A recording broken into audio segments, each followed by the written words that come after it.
You know what they say. You just can't keep a good guy down.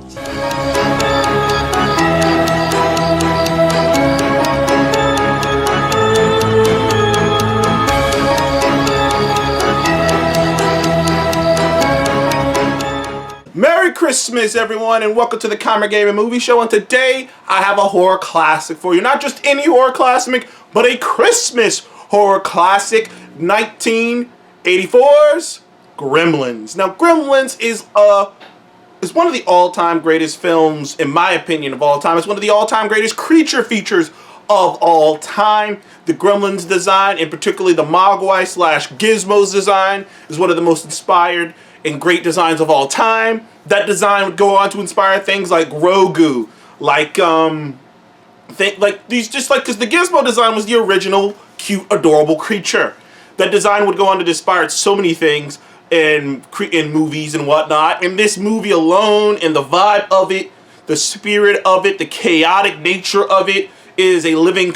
In some parts of this movie, is a cartoon come to life. The Gremlins is an iconic movie, in my opinion, and it's one of the only Christmas horror movies. Not one of the only ones, but it's one of the only PG-13 Christmas horror movies. You have other movies like Krampus and whatnot, but this one is PG-13. It's a movie you can watch with the kids. It's a classic kids horror. Like, you know, this is right up there with like the house with like Monster House and shit like that. But Gremlins to me will always be iconic. And the movie takes place in this place called Kingston Falls. And Kingston Falls is a small little town in Pennsylvania. And the movie revolves around Billy. Billy is an early 20-year-old kid growing up in this shitty little not shitty town, just this apple pie, peaceful little town. But clearly Billy wants more out of life. He works at the bank. He has to deal with annoying neighbors, particularly this one lady named, I think her name was Mrs. Dalga or something like that. And she was awful. That lady was awful. But the movie does a great job of, because this is a horror movie, and the way it's presented and the way it feels, it sets up characters who you know are gonna get theirs later on, and particularly Mrs. Dougal, something like that. Whatever her name was, she was a complete bitch, threatening to kill his dog. So you knew she was gonna get hers in the end. But one thing about Billy that's unique is his father. His father is an inventor. His father's name is Rand, and his father is this big times inventor. And his father's like classic 80s salesman inventor, because back in the 80s, especially the early 80s, there was a lot of people trying to invent the next big thing, trying to become millionaires, trying to be that guy. And there were a lot of people trying to innovate technology, and his father's one of those people coming up with these crazy inventions. Well, some of his inventions are cool in concept, and some of them even work for a little bit. Most of the time his inventions halfway work. In particular, and there's multiple inventions throughout the course of the movie that they have in their house that you see. There's an orange juicer that juices the orange halfway before it fucking explodes orange juice all over the place. There's a fucking egg cracker that's supposed to crack the egg and put it in the bowl for you, but unfortunately, half the time it doesn't crack the eggs in time to let them slide down. Shit like that. Like, his shit technically works, but it doesn't work all the way. And that's kind of basically all of his technology. But anyways, the beginning of the movie, Rand finds himself in China. He's trying to like sell his product out there before he comes home for Christmas, and he's looking for his son a Christmas gift, some type of souvenir he can bring back. And he goes into this Chinese pawn shop, and in this shop, he discovers the mogwai, which is the little creatures, these ancient creatures. Well, we don't know too much about. You never really find out too much about them unless you want to look up their lore on the internet. But there's not too much you get in the movie about them, other than these are special creatures, like they're unique, and the owner didn't want to sell them. Owner's son had a different idea, had a different of opinion. Because clearly the owner's son never really, like, this tiny little creature. The owner's son's just like, I don't get it, Dad, basically.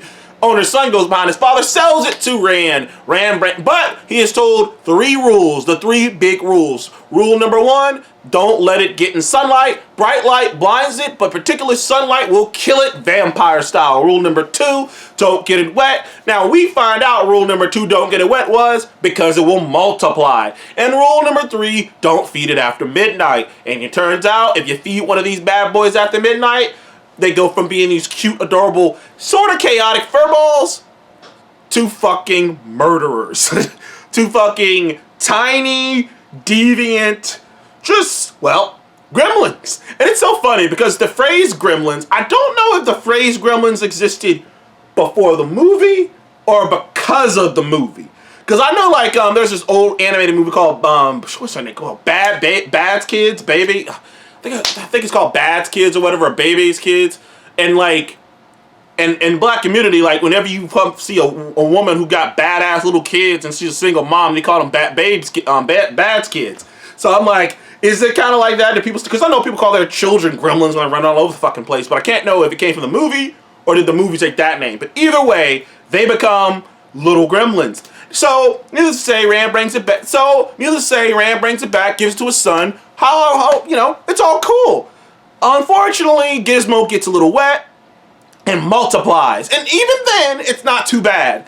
They're little fur balls, like, but one of them named Spike in particular, and you know Spike from the fucking little mini mohawk he has, is a little bit more aggressive than Gizmo. A little bit more, you know, pushy than Gizmo. Spike, and like to the point where Spike, even when he was a little fur ball, he was still kind of a dick. Not too bad. You know, there was only so much they could do. I mean, they're basically like puppies when they're in their fur stage. But the moment that he got fed after dark, they all cocooned up and become the scaly, more tall, clawed, creepy-looking creatures that are the Gremlins, and the movie commences. This movie is awesome. I love Gremlins. It's just such a fun movie. The creatures are fun. The creatures have so much character and so much personality. The puppetry in this movie, the puppetry and the design of these creatures is just amazing. It really is. The stunts, some of the more practical gags and practical things they do, particularly with some of the deaths that happen, because there are a lot of deaths, particularly the last 30 minutes of this movie. I'd say the last 20 minutes of this movie is non-stop adrenaline, just these creatures all over the place, people dying in crazy kinds of ways. I mean, people getting their brakes broken. I mean, you had this dude get ran over by a snowplow. You had the lady fucking, like, she was in one of those, because she couldn't walk, so she had one of those chairs that, like, you sit on and it goes up the steps for you. One of those seated things, and they fucked with her shit, and that shit speeded her out the fucking window. That was a hilarious practical gag. Gremlins has so many great practical gags, and in the end, what you end up with is this movie that's just tons of fun. It's tons of fun. It's classic horror. No one believes it's happening until it's too late. There's a sequence in this movie that reminds me, it's like a kid version of 30 Days a Night. Because 30 Days a Night, there's one epic sequence in that movie.